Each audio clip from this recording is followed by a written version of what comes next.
आउ केबे भी भारत आसी पारिबे नाही डोनाल्ड ट्रंप। अमेरिकार निर्वाचित राष्ट्रपति डोनाल्ड ट्रंप को जनवरी 10, 2025 रे जने सांघातिक अपराधी भावे दोषी साब्यस्त करा जाइछि। मे मासरे तांको विरुद्ध रे व्यावसायिक रेकर्ड सहित जालियाती करी हेरफेर करिवार 34टी अभियोग आसीथिला। ए मामला रे तांको एबे दोषी साब्यस्त करा जाइछि। तबे एपरि परिस्थिति रे ट्रंप को विदेश यात्रा को प्रभावित करि पारे बोली कहा जाउछि।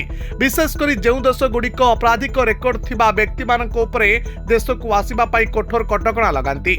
विचारपति जुआन मर्चान शुक्रवार ट्रंप को मुक्त करिसंती, अर्थात तांको तांको अपराधर कोनोसी दंड भोग करने को पड़ो ना। किंतु यार अर्थ यह नुहे जे भारत, चाइना, कानाडा एवं यूनाइटेड किंगडम भली देश समेत अपराधी मानक उपरे अन्य देशगुड़िक जो कठोर अंतर्जातीय यात्रा प्रतिबंधक लगाती से मुक्ति पाइबे। जोठारे आपराधिक इतिहास थिबा व्यक्ति मानक पई कठोर नियम अछि।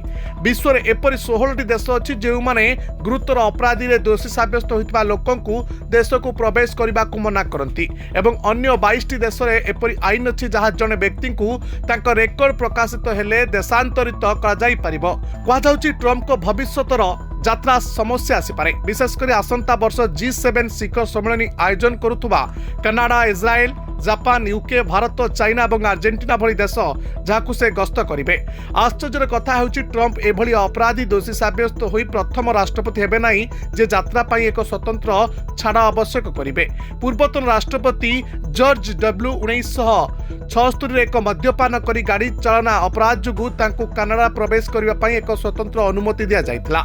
रिपोर्ट अनुसार Bharat, China, Japan, Iran, UK, दक्षिण Africa, Kenya, Argentina, Canada, Australia, Taiwan, Cuba, Israel, New Zealand एवं माकाउ भली देश आपराधिक रेकर्ड थिबा व्यक्ति को प्रवेश अनुमति दियंती नाही। Report Dinalipi live. Dinalipi live को एबे ही लाइक, शेयर, सब्सक्राइब करंतु।